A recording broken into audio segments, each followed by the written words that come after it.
como foi começar a caminhada do pastor Fernando Brandão, antes de ser pastor, antes de junta? Como foi que o Senhor chamou o seu coração para missões? Essa história é longa. Como você, eu sou nordestino. Eu nasci no sertão da Bahia. Papai tinha uma fazendinha lá, uma terrinha, lá para as bandas de Mundo Novo, indo ali para a região de Irecê, na estrada chamada Estrada do Feijão. Eu nasci na roça, Vitória, e papai plantava feijão, plantava milho ali, tinha um gadinho, e a minha mãe queria que ele vendesse tudo para a gente ir para a cidade. De tanto ela falar, ele finalmente vendeu, a gente foi para a cidade, aí a gente se mudou para a cidade de Jaguaquara, também interior da Bahia, onde tem esse colégio batista, o colégio Tedo Legídio, onde eu estudei. Aliás, é o primeiro colégio batista, colégio mais antigo, batista mais antigo do Brasil, estudei lá. Mas nós não éramos cristãos, assim, nós não conhecíamos a Bíblia, a gente foi à igreja, no caso a igreja católica, só mesmo para batizar quando era criança, porque dizia para não morrer pagão. Então a gente foi lá, batizou, mas a gente não tinha nenhuma formação, não conhecia a palavra de Deus, não conhecia o plano de salvação, e nós fomos morar nessa cidade. E lá nessa cidade meu pai perdeu tudo, meu pai não fez bons negócios, meu pai era um homem da roça e tal. E aí ele teve que trabalhar de empregado, ganhava muito pouquinho, e 6 filhos, ele começou a beber, e minha mãe sofria muito com toda essa situação. E o evangelho começou a entrar aos pouquinhos lá em casa, né? Uma senhora compartilhou com a mamãe o evangelho, e a mamãe já estava ali ouvindo, deu uma Bíblia para a mamãe, mas meu pai não gostava nada disso. Mas Deus fez uma grande obra na vida da minha família. Em outra oportunidade eu posso contar toda essa experiência de conversão. E quando eu tinha 14 anos, eu fui à Igreja Batista, lá na cidade de Jaguaquara, num congresso chamado Acampamento Batista Baiano, e ali pregava o querido e saudoso pastor Edson Queiroz, da primeira Igreja Batista de Santo André, naquela época. E naquela noite, terça-feira, 4 de janeiro de 1984, naquela noite ele pregou e eu nunca tinha ouvido algo semelhante, nunca tinha ouvido. E ele falou que a gente precisava parar o carro da vida, descer do banco do motorista, sentar no banco do carona e convidar Jesus para assumir a direção da nossa vida. E eu falei naquela noite, eu quero isso. E naquela noite eu entreguei minha vida a Jesus. E aí meu irmão também foi à frente, meu irmão mais velho. E cheguei em casa, me ajoelhei no quarto e eu fiz uma oração mais ou menos assim: Deus, eu não tenho ideia, não sei qual é o caminho, por onde começar, mas se o Senhor me mostrar, eu vou te seguir.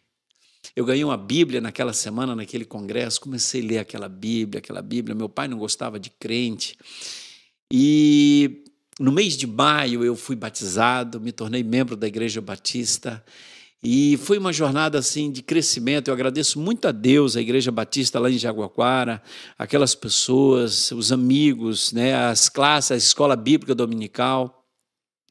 Depois, com 18 anos, eu fui para Belo Horizonte para estudar, e era a oportunidade que tinha. Minha família não tinha recursos para me mandar para um outro local para estudar. Eu tive uma oportunidade por meio de uma família em Belo Horizonte, a Ailton e a Amélia, pessoas muito queridas, né, que nos receberam na casa deles, e eu fui para lá para estudar e sentindo no coração o chamado de Deus para a obra. Era um mês de setembro, de campanha de missões nacionais, lá na igreja de Jaguaquara, quando um missionário pregava, né, era um missionário americano, o pastor Jerry Smith, ele pregava sobre missões, e naquela noite eu fui à frente, como assim, convicto do chamado de Deus para a minha vida. Olha, o meu celular está tocando aqui, eu tenho que... Aqui a turma me chama o tempo todo. E naquela noite eu consagrei a minha vida à obra do Senhor. Aí depois fui para Belo Horizonte para estudar, e o seminário, eu fui para o seminário com essa convicção de chamado. Durante o período do seminário, eu passei num concurso da Caixa Econômica Federal, fui trabalhar na Caixa, eu sempre fui biocupacional.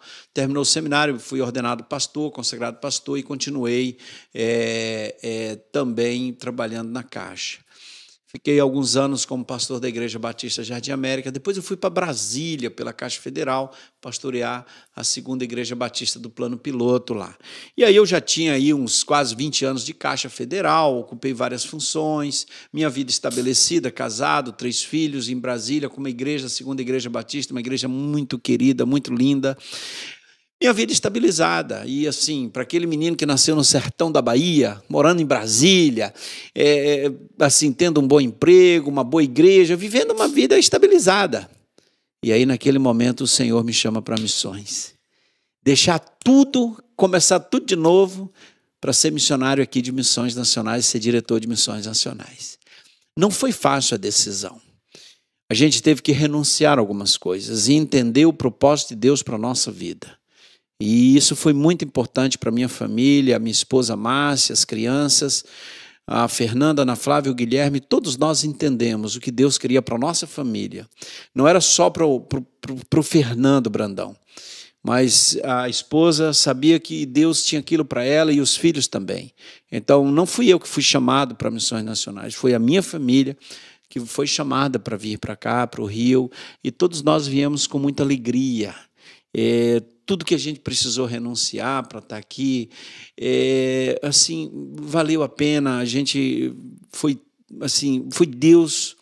Era uma decisão muito grande, muito séria com a família, e nós nunca fomos tão felizes por ter obedecido à voz de Deus, ter vivido no centro daquilo que Deus queria para nós. Eu ouvi de alguns amigos dizendo: você está louco? Você vai pedir demissão de uma empresa federal que você entrou por concurso, você vai trabalhar aí até o fim da sua vida, aposentar, continuar tendo a sua remuneração e tal, aposentadoria, e você vai ser empregado agora dos batistas, de convenção, de junta, e isso assim é meio complicado. Mas eu não estava preocupado com isso. Eu e a minha família, a gente tinha consciência do chamado de Deus para nós. Um dia eu reuni com a minha família na sala e a gente já estava assim, Deus fechando o cerco conosco. Eu coloquei algumas provas para Deus que eu achava que Ele não tinha poder e nem tempo para responder naquele prazo que eu colocava. E Deus foi mostrando, respondendo tudo, até o dia que eu reuni minha família e eu falei: olha, gente, se nós aceitarmos esse convite, a nossa vida vai virar de cabeça para baixo. Tem uma série de coisas, de implicações. Por exemplo, talvez no futuro, vocês, filhos, terão que sustentar o pai e a mãezinha de vocês quando tiverem idosos, que a gente não vai ter tudo isso que a gente tem aqui. Aí a minha filha, Ana Flávia, ela falou uma coisa interessante, ela tinha 12 anos na época, a gente reunido na sala, ela falou assim: pai, se Jesus não tem poder para sustentar 2 velhinhos, a gente devia desistir dele agora. Em vez de falar o Senhor nosso pastor e nada nos faltará, a gente deveria falar Caixa Federal nosso pastor e nada nos faltará. Poxa! Uau! 12 anos de idade. E aí nós nos ajoelhamos e ali, como a sensação era como Abraão subiu o Monte Moriá para consagrar ali o seu Isaque, o seu filho. Nós estávamos naquele momento ali consagrando tudo ao Senhor e dizendo: Senhor, a gente vai para onde o Senhor quiser. A gente vai viver como o Senhor quiser. Eu não sabia quanto eu vinha ganhar, eu não sabia salário. Nós tomamos uma decisão e comunicamos sem saber nada de o que queríamos ganhar, de salário. Nós não importávamos com isso. A decisão que a gente tomou foi: o Senhor Deus está nos chamando, o Espírito de Deus está nos chamando, então nós vamos obedecer. E a nossa família obedeceu. Nós somos felizes porque obedecemos e vivemos o chamado de Deus. Eu só tenho coisas boas para falar da junta ao longo desses anos. Experiência, tivemos lutas, mas a minha família sempre foi feliz, sempre fomos abençoados, e tudo que nós passamos aqui, nós viveríamos tudo de novo. Foi bênção. Eu só tenho coisas boas para falar da junta esse tempo que servimos aqui. Conhecer pessoas extraordinárias, pessoas preciosas, gente comprometida, gente de Deus, gente assim que eu nunca tinha conhecido na minha vida, gente extraordinária mesmo, gente de Deus. E assim, a coisa mais linda que eu vejo em tudo isso, Vitória, a coisa que eu digo que é meu combustível, é tanta gente, tanta alegria que eu tive vendo pessoas com as suas vidas transformadas. Essas histórias, para mim, são o meu combustível. A minha alegria, a minha paixão, a minha motivação. Ouvir tanta história de gente transformada, de gente que teve a sua história transformada pelo Evangelho, pessoas abençoadas. Isso é a minha grande alegria. Eu não teria essa alegria lá na Caixa Federal, em nenhuma empresa eu teria essas alegrias, tudo isso que eu vivi em missões nacionais. Para mim, é uma honra servir em missões nacionais, é um privilégio, é um grande privilégio servir, primeiro, ao lado de gente vocacionada como você, gente apaixonada por Deus, pela obra, gente que se dedica, gente que se entrega. É uma honra trabalhar ao lado dessa turma. Trabalhar em algo que é um projeto de Deus, missões nacionais é algo do Espírito. É muita honra para nós trabalhar em missões nacionais. Eu não me sinto digno de trabalhar aqui na Junta de Missões Nacionais, porque isso aqui é muita nobre, assim, é uma coisa que é de Deus, a Junta. Não é minha. A Junta não é uma empresa qualquer. A Junta não é uma organização qualquer. A Junta é uma obra do Espírito Santo, e Ele traz pessoas para trabalhar nessa Junta. E a gente servir ao lado de pessoas que tiveram experiências com Deus. Vitória, a gente poder chegar e ver pessoas sendo abençoadas, crianças, ali na Amazônia, tanta gente com vidas transformadas. Eu fui pregar na primeira igreja batista em Bauru. Acho que foi ano retrasado, se não me falha a memória. E aí, depois do culto, foi na quinta-feira, eu preguei lá quinta, sexta, sábado, domingo, aniversário da igreja. E depois do culto teve uma recepçãozinha lá no salão de recepção da igreja, um lanche, uns salgadinhos e tal. E a gente ali, aí se aproximou um homem com a esposa e a filha, e ele se aproximou, perguntou se ele podia tirar uma foto comigo. Eu falei, mas como é seu nome? De onde você é? Ele falou, pastor, eu sou membro aqui da igreja, eu queria muito que o senhor conhecesse minha esposa e minha filha. Eu queria tirar uma foto com o senhor e tal. Eu falei, vamos tirar a foto. Ele falou, pastor, eu agradeço a Deus pela sua vida. Eu falei, mas por quê? E assim, eu sou muito grato a Deus pela Junta de Missões Nacionais e pela Cristolândia. Em 2012, na Megatrans, que foi uma trabalheira, foi uma loucura aquilo, ele disse para mim, eu vivia nas ruas de Ribeirão Preto. Eu vivia nas ruas de Ribeirão Preto, eu usava drogas, vivia na rua. Uma equipe de amarelinhos da Operação Jesus Transforma, com aquela mensagem poderosa na camiseta, Jesus transforma. Uma equipe me achou na rua e orou comigo e me evangelizou ali, mas eu nem lembro o que eles falaram, mas uma coisa eles fizeram, eles me convidaram para sair da rua e falaram, você quer ir para um lugar? E aí queriam me levar para Cristolândia. Aí eu fui levado, pastor, para Cristolândia. E isso tem 10 anos, foi 2022 isso, tem 10 anos, foi 2012, 2022. No início do ano passado isso. E ele disse, olha, a minha vida foi transformada, eu sou outra pessoa, sou membro aqui da primeira de Bauru, trabalho, inclusive ajudo na congregação, eu tenho meu emprego, é minha esposa, minha filha aqui, e eu queria agradecer muito. A Junta de Missões Nacionais, a Cristolândia, aí me deu um abraço. Eu fiquei até emocionado, na época eu tirei uma foto com ele, eu gravei um videozinho com ele. Aí eu assim, Vitória, isso é a minha alegria. A maior alegria que eu tenho na vida é ouvir testemunhos de pessoas que tiveram suas vidas transformadas pelo Evangelho de Cristo Jesus. A coisa que me deixa mais feliz em missões nacionais é quando eu ouço essas histórias. E aquele homem me abraçou, olhei assim para ele, aí o pastor me falou assim, olha, ele é uma bênção aqui na igreja. Há 10 anos, ele estava vivendo nas ruas de Ribeirão Preto. Talvez já tivesse morrido, por causa das drogas, tudo isso, né? Mas ali estava ele com a esposa, a filha, querendo tirar uma foto comigo. Eu disse, eu é que quero tirar uma foto com você. Isso é a minha paixão. Hoje, isso é o que me deixa feliz. Eu não sei se você sabe, mas eu uso 2 alianças. Algumas pessoas sabem, essas 2 alianças são as 2 minhas razões de viver. Essa aliança aqui é com a minha esposa, com os meus filhos, com a minha família, né? E essa outra aqui eu ganhei os alunos, ex-alunos, né, lá da Cristolândia de São Paulo, os alunos lá, uma vez eu fui pregar lá no aniversário da Cristolândia, e eles compraram esse anel aqui, escreveram dentro desse anel, uma vida vale mais que o mundo inteiro. E aí eles me deram e disseram, pastor, isso aqui é para o senhor nunca esquecer que o senhor tem uma aliança com as ruas do Brasil. Aí minha esposa autorizou, que eu não posso botar outra aliança aqui, e aqui eu tenho essas 2 alianças, são as 2 minhas razões de viver. a minha família e a obra missionária. Eu olho para elas todo dia e vejo por quem eu devo orar, onde eu vou investir minha vida. Eu invisto na minha família e invisto em missões. Amém. Eu não tenho um projeto pessoal de vida, não tenho nenhum sonho pessoal. Meu único sonho é servir a minha família e servir ao Senhor Jesus, para que o evangelho dele chegue para muita gente e muitas vidas sejam transformadas. Amém. Essa é um pouquinho da minha A história. história desse rapaz, irmãos, é por isso que a gente faz missões. O Maílson, com 9 anos de idade, esse camarada começou a usar drogas. Se envolveu no mundo das drogas, virou um criminoso. A verdade é essa.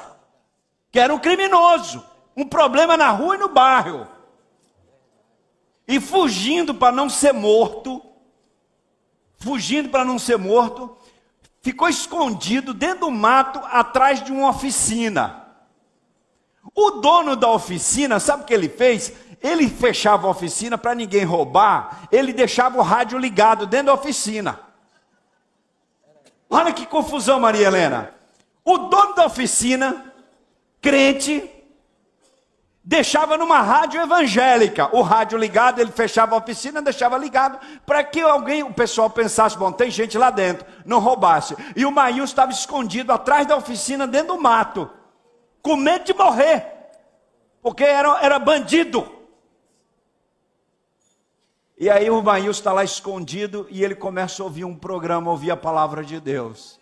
E o Maílson ali dentro do mato, atrás de uma oficina, fugindo, entrega a vida a Jesus. E o Maílson vai para uma igreja batista, né, Maílson? E a vida desse menino, irmãos, é uma revolução. E esse rapaz da oficina, nosso missionário radical. Missionário Carlos, que eu fui, busquei ele, trouxe ele para o Radical Metropolitano. Hoje ele está perto de mim, lá de Feira de Santana, na cidade de Lustosa, Teodoro Sampaio. Aí você trouxe o cara da oficina. É radical. Hoje é radical. Radical. Olha que coisa. E tem um negócio na vida do Maílson extraordinário, irmãos, interessante. O comandante, não é isso? Da polícia. Comandante da polícia lá, que estava de olho em você para prender. Mandou o recado, né, que se eu continuasse no caminho do Senhor na igreja, ninguém ia tocar mais em mim. E deu a ordem para todos os policiais me deixar em paz, porque agora eu era crente da Igreja Batista, na Baixa da Fonte. E aí teve um impacto evangelístico, depois de um ano de eu convertido, eu fui participar lá no bairro, e aí teve as igrejas batistas tudo junto, evangelizando. Eu estava lá no meio, quando olhei, estava lá o comandante da nona CIPM, também crente. Aí eu bati nele, o senhor lembra de mim? Ele, não, eu sou aquele fulano que o senhor mandava prender. Ele começou a chorar, me abraçou, e hoje... E saíram junto para evangelizar. Saiu na mesma equipe para evangelizar. Aleluia. Só Jesus Cristo salva. Fala comigo. Só Jesus Cristo salva. Nessa noite, irmãos, vê o Maílson entrar rapidinho nesse palco aqui, e eu quebro os protocolos mesmo com a minha equipe. Não dá, eu conheço a história dele. Esse rapaz, a mãe dele, eu sei que tem muitas mães, pessoas que nos acompanham agora nessa transmissão, que tem parentes envolvidos nas drogas. A história do Maílson é um milagre. Quando as pessoas começaram no bairro, na rua lá, vendo o Maílson indo para a igreja, missionária Débora, é um negócio extraordinário. E o Maílson hoje é missionário nosso. O Maílson está plantando a igreja no bairro Asa Branca, em Feira de Santana. É um dos bairros mais violentos de lá. Eu tenho lá 120 jovens trabalhando comigo lá, estou discipulando, já batizei 8. E dentro de um ano que eu estou lá, né, tenho 120 jovens, de adolescente e criança trabalhando comigo com futebol, aula de balé, reforço escolar. E nós estamos ali multiplicando discípulos. Missionária Adriana Dias, não dá para recuar. Irmãos, tem como recuar uma obra dessa? Hoje o Maílson é da equipe de missões nacionais. Missionário em formação, né? Deixou de ser radical, agora já está estudando, né? Fazendo seminário. esposa já está já. Bota no microfone, fala no microfone. Minha esposa está já fazendo também o seminário e eu estou concluindo meus estudos para poder vir para entrar no seminário. A fazer o seminário. A faculdade. Que coisa linda, irmãos. Olha o poder do Evangelho de Cristo Jesus. A verdade é porque eu não estudei, né? Minha vida foi toda no crime. 22 anos no crime, assaltando banco, carro forte, tráfico. E nesse dia que Jesus me mudou a minha vida, transformou a minha vida, eu agora estou buscando resgatar o que eu perdi lá atrás. E Deus está me abençoando.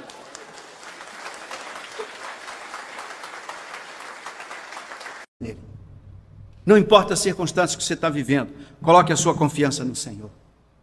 Espere no Senhor. Continue na total dependência do Senhor. Qual a luta? Qual é a sua luta, meu irmão, minha irmã? Quais são os seus medos?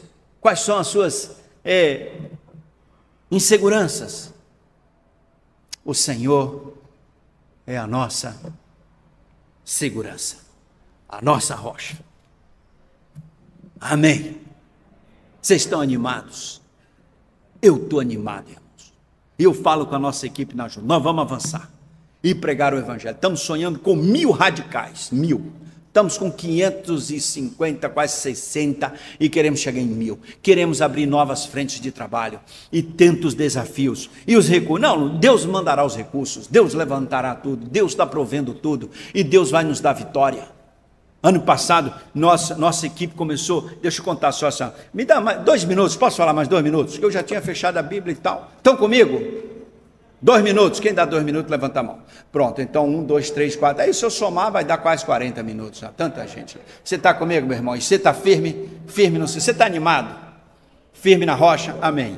Então deixa eu contar aqui, às vezes a gente vive circunstâncias assim. Ano retrasado a gente fez uma conferência missionária, virtual, né? Que agora é um negócio tudo virtual, e ficamos depois conversando, e tinha um médico que a gente estava conversando nessa conferência virtual, e ele disse, mostrou para mim uma foto, ele atendendo o povo sertanejo sentado numa calçada, porque não tinha lugar para atender naquela comunidade sertaneja, e outros médicos estavam também a ocupar aquelas salas, ele não ficou sem sala com nada, aí ele sentou lá na calçada com um estetoscópio, uma prancheta, e começou a atender as pessoas, sentado no chão. E depois daquela reunião, ele mostrou aquela foto e falou para mim, pastor, a gente precisava de um ônibus com gabinete odontológico para o médico e tal, para a gente atender o povo sertanejo. Nós temos o barco na Amazônia, agora a gente precisa atender o povo do sertão, a gente precisa de um barco com rodas no sertão. E eu falei, como é que seria isso? Ele disse, um ônibus. E eu falei, quanto custa um negócio desse? Ele falou, uns 300, 400 mil. Não tem ideia não. Eu falei, meu irmão, mas é um ano de pandemia. Ele falou, pois é, a gente podia sonhar com isso. Eu falei, vamos sonhar e orar, não faz mal a ninguém. Faz bem, né? Aí depois a nossa equipe pesquisando me trouxeram a informação de que, não, pastor, não dá certo bem um ônibus, tem que ser uma carreta. Porque tem que abrir, tem que ter palco, tem que não sei o quê, tem que ter isso, tem que ter aquilo, tem que ter gerador, tem que ter climatização, tem que ter tanta coisa. Eu falei, quanto vai custar? Ele falou assim, deve ser o dobro do ônibus. Eu falei, meus irmãos, nós estamos no ano de pandemia. Irmãos, depois vieram e o pessoal montou uma equipe especialista para olhar isso, olhar aquilo e tal, quem é que faz, quem é que não faz, e foi um tempo, uns 3, 4 meses, levantando tudo isso, chegaram à conclusão, a empresa e tal, e quanto que vai custar? Depois de tudo pronto, fica em 1.200.000. Eu falei, 1.200.000? Só 1.200.000. Com cadeira odontológica, equipamento para tirar radiografia, né, essa coisa toda, e tudo aquilo, aquele mundo todo que vocês viram, 1.200.000. E eu, cá comigo, eu penso assim, de onde me virá o socorro? Da eira ou do lagar? Mas Deus tem propósito, tem planos, e aí nesses momentos, irmãos, o que eu peço é que Deus me dê discernimento da vontade dEle, porque se entrar num negócio que não é a vontade de Deus, não dá certo. E uma das coisas que eu mais busco liderando missões nacionais é o seguinte, Senhor, me dá sabedoria e discernimento para a gente fazer aquilo que o Senhor quer, e me tira daquilo que o Senhor não quer, porque eu não quero fazer nada que não seja a vontade de Deus. E aí aquele negócio foi tomando corpo, estava chegando a hora de tomar a decisão, assinar o contrato para a empresa começar a fabricar a carreta, e tinha que lá dar logo uma entrada de 300 mil e umas parcelas de 250 mil. Brincadeira, né? Olha as parcelas. Só a graça de Deus. Aí, meus irmãos, Deus é maravilhoso, Deus faz coisas extraordinárias, o nosso Deus é tremendo. Eu amo confiar ao Senhor, eu amo viver com Jesus, eu amo a palavra de Deus, eu amo esse Deus que cuida de mim e que está atento à minha vida o tempo todo. A sua também. E eu naquela dúvida, falei, tem que assinar esse negócio. Vamos fechar esse negócio. E agora, que está dependendo? Depende só do diretor dar o aval para a gente fechar o negócio. E aí Deus usou uma irmã, lá do interior de Mato Grosso do Sul, que vive na roça. E ela me mandou um áudio, era por volta entre 10 e 11 da manhã, eu não me lembro o horário, eu sei que era a parte da manhã. Ela me mandou um áudio no WhatsApp e dizia assim: Pastor Fernando, eu estou muito feliz. E ela que estava numa alegria e com a voz bem engasgada, e ela disse assim: eu ouvi o irmão falando na sala de oração, para a gente orar pela carreta missionária. E aqui eu estou com uma hora de diferença do irmão. Aqui é um pouquinho mais cedo, e quando é no momento da sala de oração, eu estou molhando, regando a horta. Eu moro numa fazenda aqui, numa terra, eu não tenho fazenda não, eu moro numa terrinha aqui, trabalho numa terrinha aqui, e eu tenho umas hortas, e eu estava naquele momento, aguando, molhando ali, regando a horta de machixe, e o senhor falando dessa carreta, e naquele momento, pastor, eu consagrei aquela horta de machixe ao Senhor, e falei assim: essa horta de machixe é para a carreta. Pastor, eu colhi os machixes, vocês conhecem machixe? Estou falando aqui uma coisa, amém? Dá para nós machixe? Cozidinho de machixe com quiabo, vai bem? Com ovo frito? Glória a Deus. Meu irmão, falar de comida essa hora. Bom, mas a irmã, uma alegria, ela falando: pastor, eu vim para a cidade, vendi os machixes, já passei na casa lotérica ali e depositei na conta de missões nacionais os R$30 de meus machixes, pastor, não recue, Deus está nesse negócio, pastor, a nossa carreta vai para o sertão. E eu tinha então R$30 de machixe e um orçamento de 1.200.000. Meus irmãos, Deus me deu um discernimento naquele momento, um entendimento extraordinário, uma paz no coração. Eu vibrava com aquilo ali, parece que eu tinha recebido a notícia que tinha 1.200.000, exatamente o valor. Mas irmãos, o poder da oferta não está na quantia, não é a cifra que define o poder da oferta. Essa oferta do machixe foi poderosa, ela foi de Deus. E naquele momento eu não tive dúvida, essa carreta vai para o sertão. E ela começou com a oferta dos machixes, R$30. Dia 20 de agosto de 2021, a carreta saía toda paga do pátio daquela indústria lá e anunciava pela Marginal Pinheiros ali, Tietê, São Paulo, a palavra de Deus, porque quando você olha para ela, tudo quanto é lado tem a palavra de Deus, e ela saía pelo Brasil, para proclamar ao Brasil que Jesus Cristo é a única esperança. Irmãos, eu fico emocionado com esses momentos, porque Deus usa pessoas, preste atenção nisso aqui, olha para mim aqui, preste atenção. Esquece a panela lá com machixe, presta atenção aqui. Porque Deus usa as circunstâncias para te dar discernimento espiritual. E às vezes Deus está mostrando coisas para a gente não está enxergando. Deus está mostrando, Ele usa pessoas, Ele usa uma música, usa um hino, usa um cântico, usa um culto, uma palavra, usa a sua própria palavra, usa circunstâncias. E naquela manhã Deus queria falar comigo. Deus queria me dar coragem, Deus queria me dar ânimo, Deus queria que eu tomasse uma decisão, Ele queria que a sua vontade prevalecesse, e Ele sentia que o meu coração estava titubeando naquela circunstância, e aí então Ele usa uma senhora de uma roça do interior, que eu não sei nem de onde é, nem onde fica, e usa uma oferta de R$30 de machixes, para dizer: vamos avançar, porque o Senhor dos Exércitos está conosco, o Deus de Jacó, nosso refúgio. É desse jeito que Deus trabalha. Você percebe Deus trabalhando ao seu redor, em sua volta? Você vê a mão de Deus na sua casa, na sua vida, na sua família, no tempo que você está vivendo agora, aposentado e tal. Você está sentindo que Deus está fazendo coisa extraordinária? Pastor, eu já estou idoso, Deus não tem mais nada para mim não. Presta atenção, meu irmão. Deus tem planos para você, Ele está trabalhando nesses planos agora, e você faz parte dos planos do Senhor.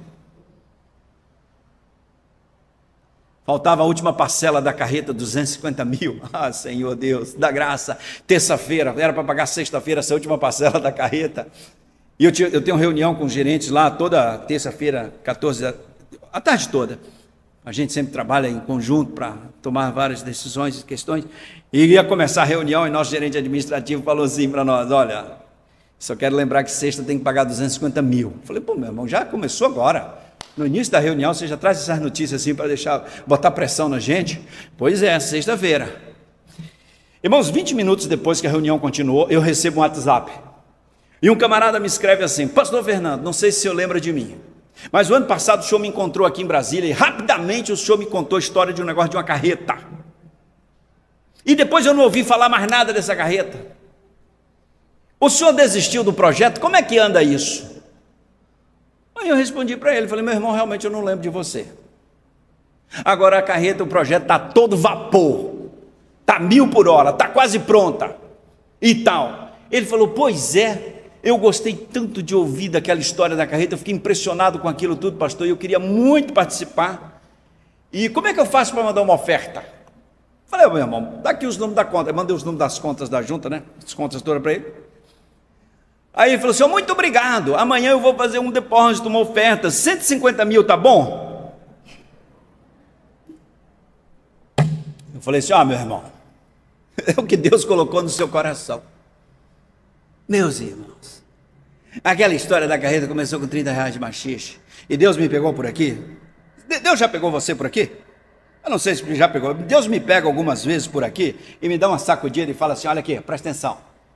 Presta atenção, como diz o mineiro, né? Presta atenção. Preste atenção. Eu sou o Senhor Deus Todo-Poderoso que criou os céus e a terra. Confia em mim e cumpra a minha palavra. Proclame o Evangelho. Eu estou no controle. Não tenha dúvida de Deus. Olha, irmãos, olha aqui para mim. Não tenha dúvida de Deus. Confie no Senhor. Deus está no controle. Não é o valor daquela oferta que vai definir o poder dela. É como Deus trabalha no coração e na vida das pessoas para que a vontade dele aconteça. Olha lá, olha aquela coisa linda lá. Eu vibro quando vejo essa carreta passando, proclamando o Evangelho. Um moço foi atendido lá no interior da Bahia. Ele disse: pastor, tem um testemunho dele, que ele arrancou, estava com tanta dor de dente, que ele pegou um alicate e arrancou, que ele não tinha acesso a dentista. E ele entra no consultório da carreta, ele fica impressionado, falou: eu não sabia que era tudo isso aqui. E aquele sertanejo que nunca teve acesso a um dentista, a carreta chega para levar a graça e a misericórdia do Senhor, e vidas estão aceitando Jesus, vidas estão sendo abençoadas, e nós estamos sonhando com mais 4, amém? Uma para cada região do Brasil, e para anunciar esse país, que Jesus Cristo é a única esperança, amém e amém, queridos. Eu me empolgo e olha... Uma história que eu contei já muitas vezes na minha vida, e que talvez alguns aqui já tenham ouvido. Você já ouviu eu contar a história do mestrado em vida cristã que eu fiz, e que meu professor era analfabeto? Ô Cristo, eu tive uma experiência, rapaz. Eu fiz o mestrado em vida cristã. O professor era analfabeto e foi lá no sertão do Seridó. Você já ouviu falar do sertão do Seridó? Rio Grande do Norte. E a aula durou mais ou menos uns 30 minutos. Mestrado, em 30 minutos o professor não sabia fazer um ó com um copo. Morávamos aqui em Brasília e a gente fazia umas maluquices. Pior que a gente ainda continua fazendo até hoje essas maluquices. Fizemos uma viagem missionária para o sertão do Seridó, de ônibus. 50 pessoas no ônibus. Saímos ali do Cruzeiro aqui, da segunda igreja batista ali do Cruzeiro, para ir para o Rio Grande do Norte. Saímos sexta-feira, 2 horas da tarde. E viajamos. Dormimos numa estrada e chegamos lá domingo meia-noite. Foi uma doideira. Ficamos lá 10 dias. Tínhamos 6 projetos missionários naquela região. E cada dia a gente ia para uma cidade. Fizemos uma base no local e durante 10 dias nós trabalhamos ali na região. Uma cidade, tal, equipe, evangelização, coral e visitas, trabalho com crianças enfim. E eu pedi aos missionários que já nos passassem, a igreja tinha frentes missionárias lá, que me passassem a relação de pessoas para a gente visitar. E no sábado eu estava na cidade de Parelhas, e eu saí para visitar, eu ficava sempre com a turma de rua, saía com a equipe para as ruas. E eu fui para o bairro Santo Antônio, e tinha uma família para eu visitar no bairro Santo Antônio. O bairro Santo Antônio já era a periferia de Parelhas, na cidade do Rio Grande do Norte. E eu fui com mais 2 jovens comigo, aquele fim de tarde, aquele sol bonito do sertão, aquele sol vermelho, baixando. E eu fui visitar o irmão João. O irmão João tinha 6 meses, tinha se convertido. Batizado, ele e a esposa. Trabalhava na olaria, carregava terra. Ganhava R$2 por dia, quando tinha serviço. Morava numa casinha que não tinha energia elétrica. Para entrar na casa eu tive que abaixar assim, que a porta era um pouquinho mais baixa do que eu. Uma casa muito simples. 4 filhos. Esse barrigudinho tudo lá assim, olhando para mim. Ele disse para mim: pastor, não tem nem água para lhe oferecer porque o pote está rachado. Sabe o que é pote? Pote está rachado. Analfabeto, pobre. Uma casa sem energia elétrica, não tinha nada. Não tinha geladeira, não tinha micro-ondas, não tinha nada. Não tinha água encanada. Casa muito simples. O pastor já tinha me falado do João, da conversão dele, que tinha sido batizado. Falou da família, nós levamos alguns alimentos para ele, para a família, levamos roupa para as crianças. E ali, o João era minha ovelha, porque ele era membro da congregação, da nossa igreja lá. Minha ovelha. E ali nós tivemos um momento muito especial, lemos a Bíblia, oramos, tinha um jovem com violão, tocou, aquele solzinho do Nordeste, fim de tarde, entrando na casa. Aquela família muito simples, aquele homem assim meio descabriado. Pastor de Brasília veio aqui na minha casa, e aqueles barrigudinhos assim olhando para mim. Aí já chegava no final daquela visita, e eu falei para ele assim: irmão João, então logo mais à noite a gente se vê, você vai lá no culto, temos o coral da igreja, vai cantar, vai ser muito bonita a festa hoje à noite. Aí ele falou para mim assim: ô pastor, não vou não. Mas por que você não vai, irmão João? Falou: pastor, eu não tenho um sapato, eu tenho frequentado a igreja descalço, e a única calça que eu tenho, ela está rasgada nos 2 joelhos, pastor. Eu vou ficar com muita vergonha dos meus irmãos de Brasília, eu chegar lá descalço. Irmãos, eu olhei para o pé dele aqui, aquele pé barrento, muito simples. Aí entrou uma ideia na minha cabeça que não era minha. Você já teve uma ideia que não é sua? Que eu não ia pensar aquilo. Uma luzinha acendeu lá dentro de mim e disse assim: ó, dá o seu tênis para ele.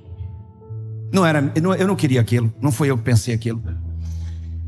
Eu tinha ido aos Estados Unidos numa viagem, e eu queria muito comprar um tênis de couro da marca Wilson. Aquela marca não tinha pelo Brasil aqui. Um tênis de couro da marca Wilson eu comprei em Nova York, $180. Morava aqui em Brasília, e eu estava usando o danado do tênis pela 2ª vez. Você acha que eu ia pensar isso? Não foi minha ideia. E quando aquele negócio entrou aqui: dá o seu tênis para ele. E eu cá comigo: não posso, é de Nova York, de couro, não tem no Brasil. E o negócio insistiu: dá o seu tênis para ele. Aí o cérebro, que não é bobo, sei como é que eu saio dessa. Pergunta o número dele e não bate com o teu, você está livre. Olha a benção.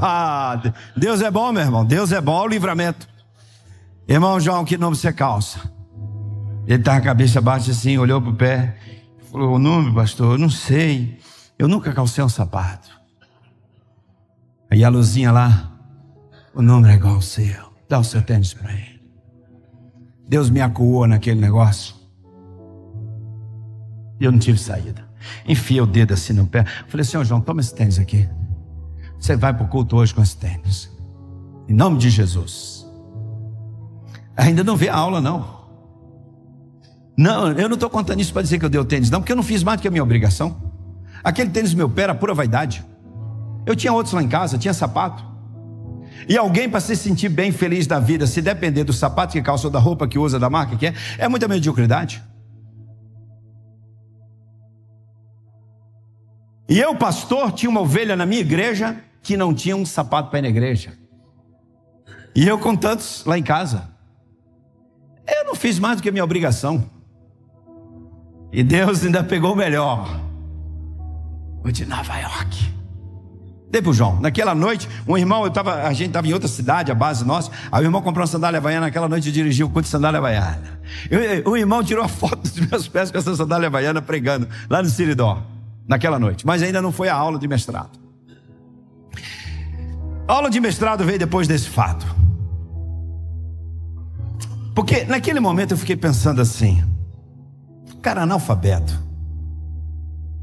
R$2 por dia de trabalho na olaria, frequenta a igreja descalço, calça rasgada, a casinha dele não tem energia elétrica, tem nada, 4 filhos.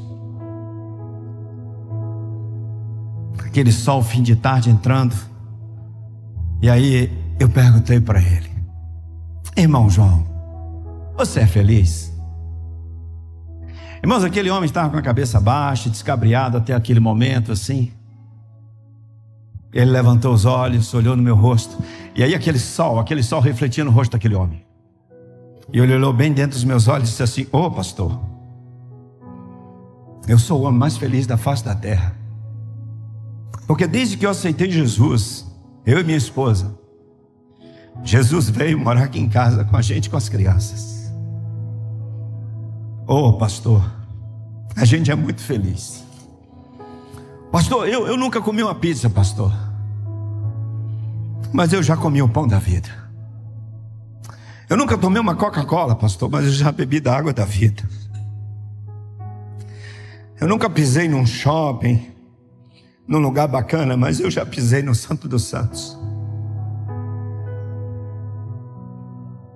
Eu nunca calcei um sapato bom, pastor, nenhuma roupa boa de marca, mas as minhas vestes foram lavadas no sangue do Cordeiro, pastor. Foi um mestrado de vida cristã, Richard. E eu que achava que para alguém ser feliz precisava ter energia elétrica na casa. Oh, pastor, não tem energia elétrica na nossa casa não, mas a luz de Cristo brilha aqui em casa. Não tem água do pote, mas tem água da vida. A gente não tem quase nada, pastor, nessa casa, mas Jesus mora aqui com a gente. Desde que a gente aceitou Jesus, a nossa casa é a casa mais feliz do mundo, porque Jesus transformou a vida da gente, pastor. O que importa pra gente? Mestrado em vida cristã, meu professor foi João. Foi João. O irmão da nossa igreja que foi nessa viagem ficou sabendo toda a história. Graças a Deus, eu me lembro, ele comprou uma casa, 35 mil, deu para o João. João estudou, depois se tornou líder de louvor da igreja. Vai lá com Adão, pastor Fabrício. Falei com Adão, vou lá um dia visitar o João, tomar um café lá. Ele falou, vai lá sim. Fala para ele que eu vou lá e vou levar um tênis para ele. Não sei se vai ser de Nova York, mas o João não precisa de tênis de Nova York para se sentir realizado. O João não precisa de marca de tênis nenhuma. Nós crentes em Jesus, irmão, não precisamos de marca de nada para a gente ser realizado e feliz, porque Jesus é o bastante para nós. Ele é o nosso pastor e a gente não precisa de mais nada. Ser crente, servir a Jesus é a coisa mais linda que tem na vida. Ter intimidade com Jesus, o contentamento que vem do Senhor, Ele é o nosso pastor e isso é o bastante.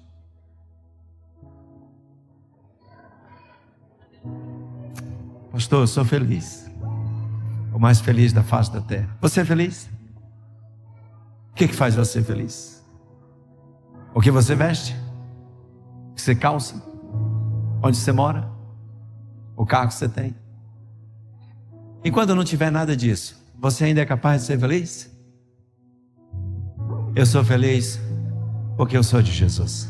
Eu era pastor e eu era idólatra. Eu pastoreava em Brasília e eu era idólatra. Eu tinha um Deus na minha vida. A minha zona de conforto, o meu emprego, a zona de conforto que eu construí ao longo dos anos. Aí Deus me chama para missões. É muito fácil pregar para os outros e entregar tudo ao Senhor. Agora, quando Deus bate na sua porta e diz assim, agora você vai entregar tudo. Aí outros 500, meu irmão. Pregar para os outros fazer é uma coisa, agora eu quero ver você. Aí se o Senhor vai me entregar esses anos todos como funcionário da Caixa Federal, o Senhor vai entregar esse emprego, esse salário, essa segurança aí de emprego público federal, o Senhor vai entregar agora. Aí eu falei, não dá não, Senhor. O Senhor vai ser missionário. E aí eu descobri que eu era um pastor e eu tinha o meu Deus, a minha zona de conforto. E eu precisei subir o Monte Moriá e consagrar o meu Isaac ao Senhor. Às vezes a gente tem essas coisas e Deus precisa ministrar o nosso coração, pastor. Aos líderes da igreja, esse congresso está sendo uma bênção na minha vida, Eu não vim aqui, eu repeti aqui já umas 3 vezes. Eu não vim aqui como diretor da junta para viabilizar o congresso.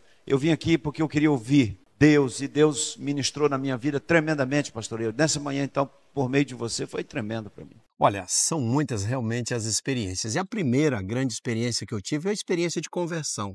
Quando a palavra de Deus entrou na nossa família, eu conheci Jesus, ele transformou a minha vida, a história da minha família ali no interior da Bahia. O poder de Deus, o poder da palavra de Deus influenciando a minha vida, a vida da minha família, dos meus pais, e nós vivíamos um momento muito delicado na nossa família, de muitas lutas, e Jesus transformou a nossa vida. Aí, a partir dessa experiência, nós fomos crescendo na fé, Deus nos chamou para o ministério, para missões, e aí eu fui ter uma das grandes experiências. Eu já estava vivendo em Brasília, casado, 3 filhos, eu fiz seminário em Belo Horizonte, eu me tornei pastor novo e durante o seminário eu passei no concurso da Caixa Econômica Federal e trabalhava na Caixa e pastoreava. E fui desenvolvendo a minha vida profissional na Caixa e ministerial, a vocação na igreja. Ocupei várias funções na Caixa Federal, como gerente de mercado, gerente de negócios, enfim. Depois fui para Brasília como executivo na matriz da Caixa, fiquei 10 anos lá, pastoreando também, com uma vida toda estruturada e Deus me chamou para ser missionário. E esse foi um grande momento na minha vida, entender o chamado de Deus junto com a minha família, abrir mão de um emprego federal no Brasil, que tinha toda uma estrutura de vida, uma estabilidade, e alguns me chamaram de louco, e eu também estava pastoreando uma igreja crescendo, uma igreja maravilhosa, e naquele momento na minha vida, eu tinha 38 anos de idade, 3 filhos, todos em escola, com a minha esposa, abri mão de tudo aquilo, zerar a vida para ir para o Rio de Janeiro, para ser missionário e entender o propósito de Deus para a nossa vida e Deus ter cuidado da gente e tratado a gente em todo esse tempo. São 17 anos que deixamos Brasília, fomos para o Rio de Janeiro. E uma coisa nós aprendemos, que o nosso Deus é maravilhoso e vale a pena confiar nele e viver os propósitos de Deus para a nossa vida, o que Deus quer para a gente. Não tem coisa melhor do que a gente viver a vontade de Deus. Foi uma grande decisão que tivemos que tomar como família e Deus assim cuidou da gente, cuidou de tudo e a gente teve paz. Não foi fácil, eu chorei, a família, nós ficamos vários dias orando para tomar uma decisão muito séria. E lá em casa a gente orava e sempre no final falava, o Senhor é o nosso pastor e nada nos faltará. E teve um dia que eu reuni os filhos, reuni a minha esposa, a família e falei, gente, se nós formos, nós vamos abrir mão de uma estabilidade e talvez no futuro vocês filhos tenham que cuidar de 2 velhinhos, porque nós não vamos ter essa estabilidade de um emprego federal que termina, se aposenta, continua com um salário e vocês vão ter que cuidar da gente. Aí a nossa filha, a do meio, estava com 12 anos, a Ana Flávia, ela disse assim, pai, se Jesus não tem poder para cuidar de 2 velhinhos, a gente deveria desistir dele agora. Em vez de falar, o Senhor é o nosso pastor e nada nos faltará, a gente deveria dizer, a Caixa Federal é o nosso pastor e nada nos faltará. Nos ajoelhamos ali, choramos e colocamos as nossas vidas nas mãos do Senhor 17 anos atrás, servindo em missões. E o nosso Deus é maravilhoso. Vale a pena confiar nele, porque ele é o nosso pastor e nada nos faltará. Segunda coisa importante da minha vida, do dia a dia, é testemunhar de Jesus para as pessoas. As oportunidades, as pessoas que ele coloca na minha... Eu convivo com muito crente, o tempo todo. Mas eu tenho oportunidade de conviver com pessoas que não conhecem Jesus e eu quero compartilhar com elas. Viajo muito. E eu, há uns anos, um tempo passado, aí eu chegava em casa, o meu filho agora ele já está com 23 anos, mas ele estava menor, e eu descia para chutar umas bolas, futebol na quadra de lá do prédio onde eu moro, eu ficava com ele, assim, chutando as bolas quando eu voltava de viagem, ele numa trave, eu em outra. Pais, tem que fazer isso com os filhos, viu? Ter tempo para brincar com seus filhos, vale a pena investir nisso. E aí chegou um homem com um filho, desceu lá para a quadra e perguntou para mim se podia jogar com a gente também um pouquinho, o filho dele da mesma idade do meu filho. Eu falei, claro, vamos jogar. Aí começamos a brincar lá, de chutar e tal. Aí uma luzinha já acendeu dentro de mim. Já acendeu uma luzinha dentro de mim. Vai ser só jogar futebol? Aí terminou, a gente sentou no banquinho lá na quadra, começamos a conversar, vai falar só de futebol? Ou de política? Aí você tem que achar um caminho aqui. Aí eu descobri que o pai dele nasceu em Jacobina, Bahia. Opa! Eu nasci numa fazenda perto de Jacobina. Jacobina foi a primeira cidade grande que eu fui a cavalo com o papai. Eu falei assim, olha aqui, já deu alguma conexão aqui. Começamos a conversar e tal.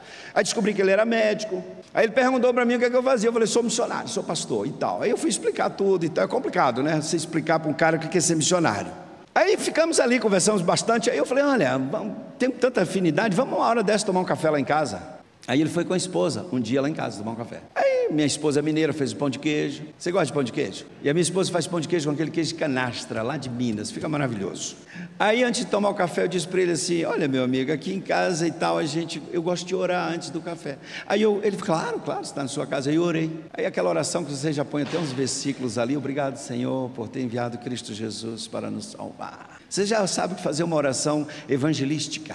Não é para pregar para as pessoas não, mas para compartilhar a palavra de Deus na sua oração. Bom, aí fizemos aquele café e tal, depois ele convidou, depois um mês depois eu fui à casa dele, me convidou para comer uma pizza, aí chegou na casa dele com a esposa, os filhos, aí ele falou assim, pastor, se o senhor quiser fazer aquela oração, pode fazer. Eu falei, opa, vamos fazer aquela oração. Aí eu fiz a oração. Depois marquei para ele ir lá em casa, se ele queria ir lá em casa, eu queria orar com ele, e de repente se ele queria encontrar uma vez por semana para a gente ler a Bíblia juntos. Aí ele foi. Aí eu marcava sexta-feira, quando eu estava no Rio, às vezes eu mudava o dia, aí a gente começou a ler junto o Evangelho de João. Eu não pregava não, eu só lia com ele, só ia lendo. Eu sei que quando chegou no capítulo 3, a cunhada dele veio, as filhas também vieram, aí lemos o texto, e aí depois no final eu perguntei, alguém tem alguma pergunta?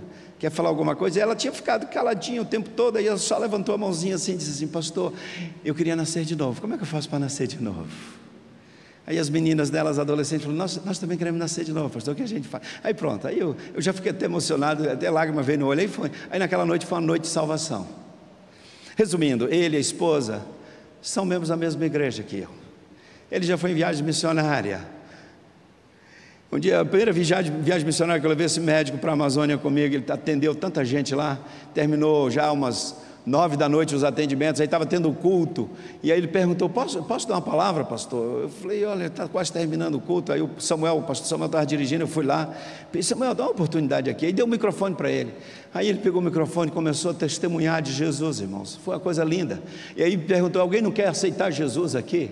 Aí tinha um homem que a esposa queria aceitar Jesus, mas não foi na frente com medo do marido, mas esse marido tinha sido atendido por esse médico. Quando esse médico fez o apelo, esse moço foi lá na frente, a esposa viu, foi também. E naquela noite várias pessoas aceitaram Jesus com o testemunho desse médico. Sabe onde tudo começou? Chutando uma bola numa quadra de futebol. Quantas oportunidades Deus nos dá para compartilhar o Evangelho? Quantas oportunidades você tem, pessoas? Não precisa ser chato não, é com amizade, com amor, com relacionamento intencional para compartilhar o amor de Deus. Ore sobre isso, irmãos, viva isso, para o louvor da glória de Cristo Jesus. Pastor, eu não sei falar nada, não tem problema não, o Espírito de Deus vai falar por meio de você. Eu quero encerrar, meu irmão, que eu estou olhando para aquele relógio ali, já falta 5 para meio-dia, a gente tem que parar aqui meio-dia. Vocês estão entendendo? Amém? Estão comigo? Eu queria só contar uma história para a gente encerrar.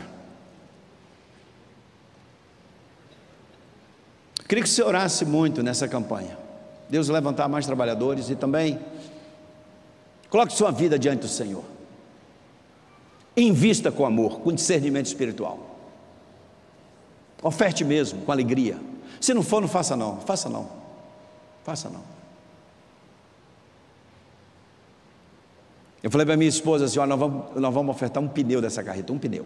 Eu descobri o valor do pneu, e aí eu falei para minha esposa, nós vamos, nos próximos 4 meses, nós vamos ofertar um pneu para essa carreta. Aí ela falou para mim assim, você está precisando, vou comprar um sapato de presente para você. Eu falei, não compre não, dê de oferta para a carreta. Falei para ela. Estava olhando lá na internet assim, uns negócios de sapato, vou comprar esse sapato que você está precisando. Eu falei, não estou não, eu estou precisando que a gente, vamos ofertar para a carreta, deixa tudo para a carreta. Eu não quero ficar fora desse negócio. Eu quero ver aquela carreta rodando pelo Brasil, e eu olhar assim, olhar aqui, só uma roda daquela ali, eu falei assim, eu estou nisso ali, estou lá, levando o amor de Deus para pessoas. Pode participar com alegria. A minha mãe é uma mulher simples, ela tem 82 anos, mora no interior da Bahia. Nos convertemos, eu tinha 14 anos de idade, nossa família não era cristã, não tínhamos conhecimento da palavra de Deus, nasci na roça, a gente foi levado à igreja católica para ser batizado, somente para não morrer pagão. Não sei se você entende essa linguagem, quem é do Nordeste talvez entenda aqui comigo, os meninos têm que batizar para serem batizados, para não morrerem pagãos, mas não tínhamos conhecimento. Nós fomos para a cidade, Acabou que meu pai perdeu tudo, enfim, mas Deus fez uma grande obra na nossa família. A minha mãe se tornou uma mulher evangelista, impressionante. Ela faz coisas que eu não faço e eu não recomendo que você faça. Mas ela vai, assim, há situações que ultrapassam os limites da razoabilidade.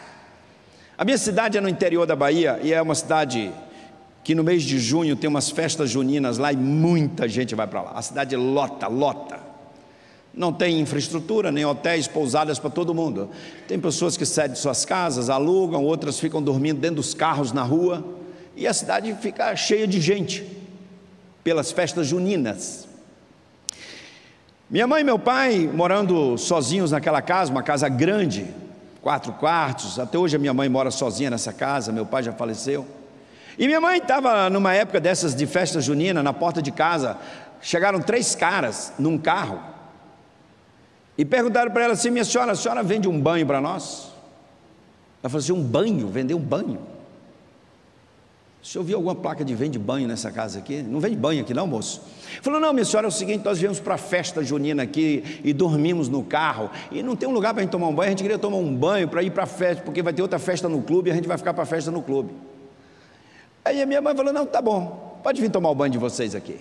Enquanto eles entraram, foram tomar banho, mamãe preparou uma mesa de café, aqueles cafés do Nordeste, cuscuz, banana da terra, beiju, um ovinho frito, preparou. Ficaram com fome, hein? Preparou o café, aí os caras saíram, vieram para o café e ficaram já impressionados. E aí a mamãe falou: olha, vamos tomar um café aqui, só que eu oro antes do café. Vocês já viram onde vai dar esse negócio? Aí orou pelos caras. E ela faz a oração com os versículos assim, tá. Aí terminou o café e eles agradeceram e ela perguntou: vocês vão dormir onde? Não, nós vamos dormir no carro, porque vamos para a festa, termina de madrugada, a gente vai dormir no carro. Ela falou: não, vocês podem vir dormir aqui. Quando ela me conta isso, eu falei: mãe, a senhora conhecia os caras? Eu falei: não, nunca tinha visto. O máximo que eles podiam fazer é roubar, não tinha muita coisa para roubar lá em casa, e matar eu e o seu pai. A gente ia para Jesus, acabou, tá bom demais. Aí o pessoal falou: minha senhora, eu vou chegar muito tarde. Ela falou: não, eu deixo a chave com vocês. Vocês acreditam que ela fez isso? Foi dormir com o papai, e lá para as tantas, sei lá que horas esses caras chegaram, acordaram tarde, lá para as 10, 11 horas da manhã. Quando eles levantaram, tinha uma mesa de café. Sabe que a mamãe já estava até com a Bíblia aberta, falando assim: agora o café já está aqui, e eu vou ler um texto aqui para nós. Vamos ler a palavra. Depois de uma noite de festa dessa, nada melhor do que uma palavra de Deus e oração. Orou por eles, aquela coisa toda. Pronto, foram embora, acabou o período das festas. Um dia um caminhão de transporte de mercadorias parou na porta lá de casa. Aí começaram a descer alguns eletrodomésticos de presente para minha mãe. Ela perguntou para o moço: o que é isso? Eu não comprei. Não, o dono de uma rede de lojas lá de Vitória da Conquista, ele ficou aqui hospedado na sua casa na festa junina e ele mandou esse presente para a senhora. Mas na história não é essa não. Naquela época eu trabalhava em Belo Horizonte. Está aí, querida, que bom te ver. Eu trabalhava na Caixa Federal lá em Belo Horizonte, na agência Afonso Pena, 0933. E eu estou lá na minha mesa trabalhando. Aí de repente chegou um cara e falou assim: você é o Fernando, filho da dona Lita? Lá de Jaguaquara. Eu até assustei. Eu falei: sou. Ele falou: ah, sua mãe. Sua mãe fala tanto de você que você mora aí. Eu vim numa feira aqui em Belo Horizonte, ela me deu o endereço aqui, onde você trabalha e tudo. Aí me pediu para vir aqui te conhecer. Aí eu vim te conhecer porque sua mãe é maravilhosa. Ela me hospedou, me hospedou meus amigos. Depois eu voltei lá com a minha família e foi tão bom ficar lá na casa da sua mãe. Mas o melhor não foi a hospedagem dela, o melhor foi que eu conheci Cristo Jesus e a minha vida e a minha família foram transformadas, porque ela abençoou, impactou a minha vida com o testemunho dela. E eu queria te dar um abraço aqui, parabenizar pela sua mãe, porque a minha vida nunca mais foi a mesma depois que eu tomei um café na casa daquela mulher que falou de Jesus para mim. E aí, que doideira. Só Jesus um negócio desse. Eu falo: olha, isso é arriscado. Mas a minha mãe, ela se tornou uma evangelista, ela não perde oportunidade. Ela vai às vezes passar uns dias comigo lá no Rio, ela evangeliza todo mundo, não tem jeito. Não tem jeito. Esse é o povo missionário. Meu irmão, não sei o que Deus falou com você nessa manhã aqui não. Mas não saia daqui nessa manhã sem ter compromissos sérios com Deus. E colocar a sua vida diante do Senhor: Senhor, eu quero viver para o louvor da Tua glória. Eu quero orar nesse final de mensagem, mais uma vez agradecendo a todos vocês, rogando pelas orações. Esse mês eu preciso tomar uma decisão muito importante da minha vida, e eu conto com as orações dos irmãos. E eu queria que você orasse comigo nesse momento. Pedir ao irmão que está ali no teclado, se pudesse no piano ali dar uma nota para nós. E você fecha os seus olhos. Eu queria que você orasse nesse momento. Que você falasse com Deus. Não pensa no almoço agora não. Vai dar tudo certo. Não pensa nas suas dificuldades não. Fala com Deus agora. Senhor, tem misericórdia de mim. Eu quero ouvir a tua voz. Eu quero viver para o louvor da tua glória. Eu quero ser mais crente. Eu quero ter mais santidade de vida. Eu quero ter uma vida cheia do teu Espírito, Senhor. Eu quero trazer na minha mente, no meu coração, o amor, para que a minha boca se revele isso no que eu fale, no que eu faça. Eu quero viver para o louvor da tua glória. Usa a minha vida, Senhor. Usa a minha vida. Usa os meus talentos, os meus dons. Usa a minha família. Eu quero te amar mais, Jesus. Eu quero te servir mais. Eu quero te glorificar mais. Eu quero viver para o louvor da tua glória.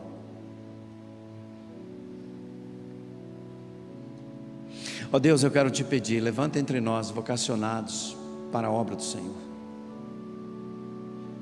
Aqui, nesta manhã, Senhor, sonda todos os corações.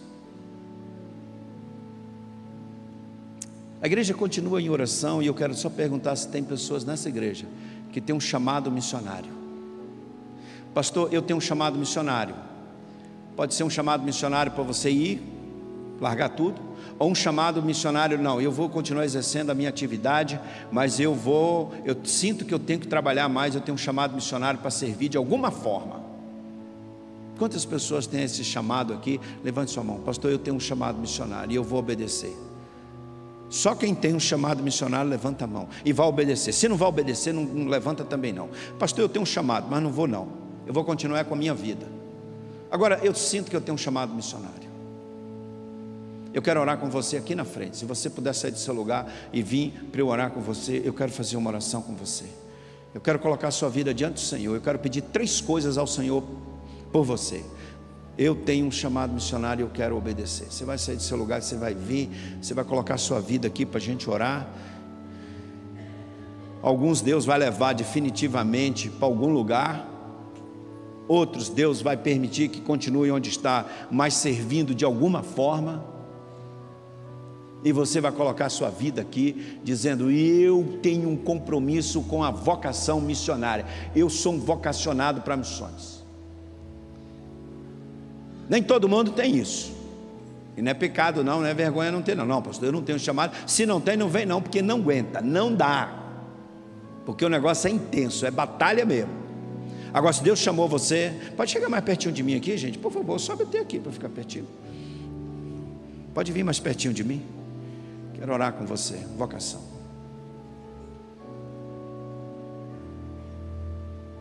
Mais alguém? Se você vai obedecer, coloca a sua vida. Pessoas como você, doutor Itamar. Doutor Misael, no interior de São Paulo, trabalha muito como médico, mas é um missionário. É um missionário, um mobilizador, vai para tanto lugar, para atendimento, Amazônia, Sul. É um missionário.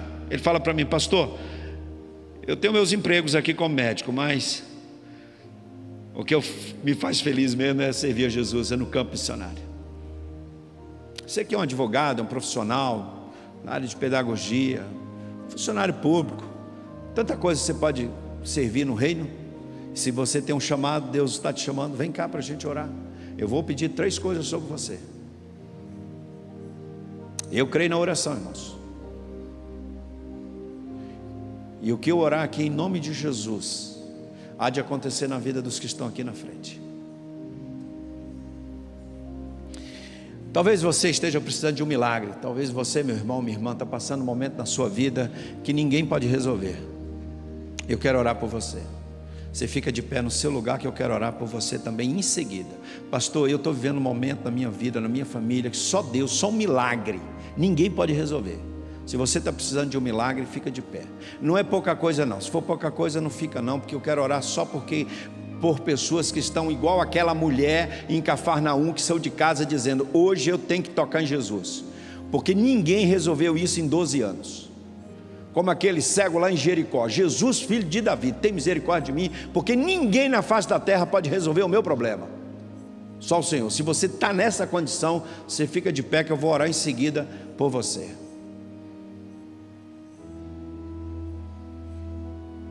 E minha última pergunta aqui, se tem alguém nesse auditório que nunca entregou sua vida a Jesus, e nessa manhã quer nascer de novo, levante sua mão. Pastor, eu quero seguir Jesus, eu quero ser um discípulo de Jesus, eu quero levantar minha mão porque eu quero seguir Jesus. Ou está afastado da igreja, pastor, eu quero seguir a Jesus. Você faz o sinal para mim aí que eu quero orar por você também. Só se você quer entregar sua vida a Jesus nessa manhã, e Jesus entrar na sua vida, eu quero ser uma nova criatura. Tem alguém aqui entre nós? Levante sua mão bem alto, para a gente orar.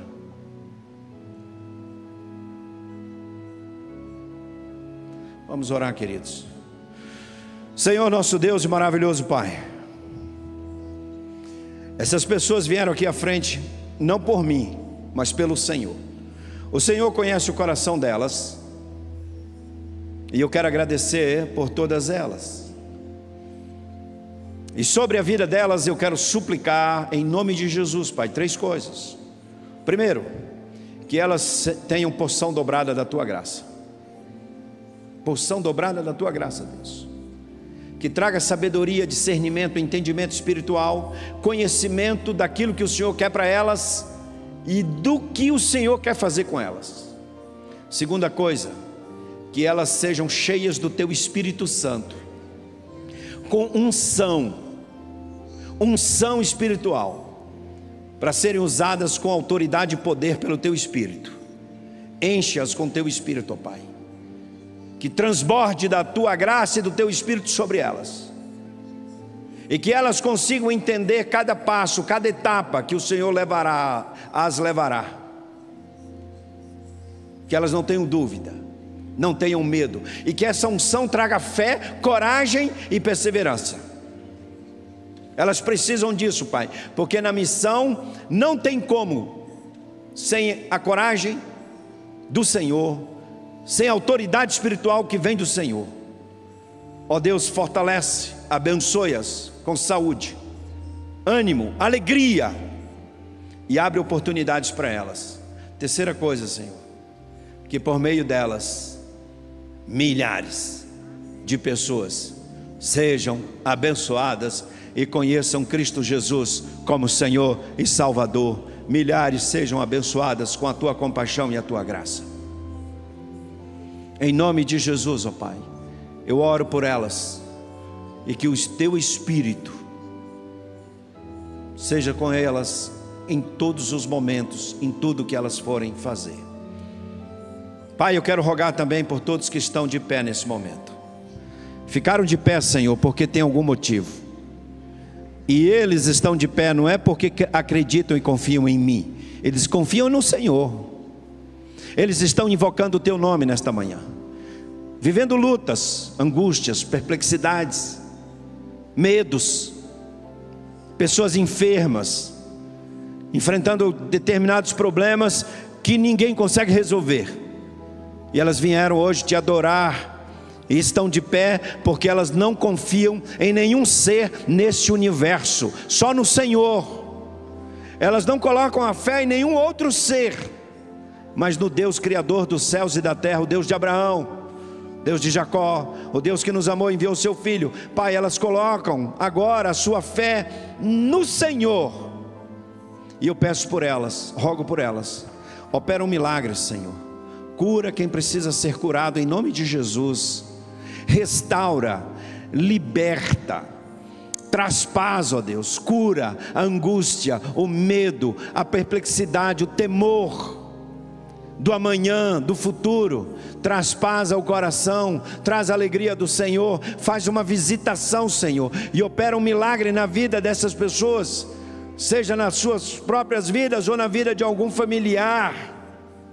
Ó Deus, nesta manhã estamos invocando o Teu nome, e como aquela senhora que em Cafarnaum buscou o Senhor, aquele cego que clamava, Jesus, filho de Davi, nesta manhã nós estamos aqui clamando, Jesus, filho de Davi, tem misericórdia, tem misericórdia, tem misericórdia de todos os irmãos que estão aqui de pé, Senhor, inclusive eu também estou de pé aqui, pois eu preciso de muitos milagres, ó Pai.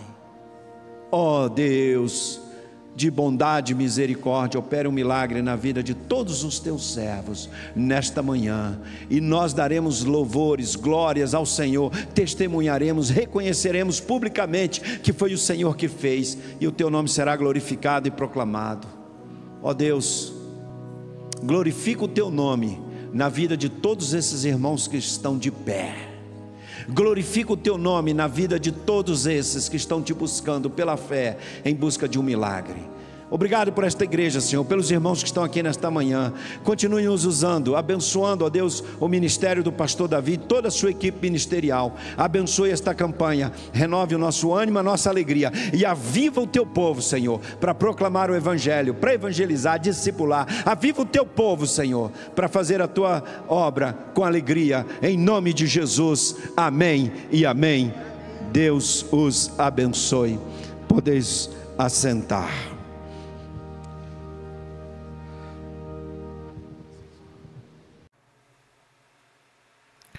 Meus irmãos, muito obrigado por assistirem o vídeo até o final, que você possa sair daqui abençoado. Se você gosta do nosso conteúdo, se inscreva, deixe seu like, compartilhe para um amigo que está desviado dos caminhos do Senhor ou um parente. Também, se você tem algum pedido de oração, deixe nos comentários que eu vou estar orando por você. Nos vemos no próximo vídeo.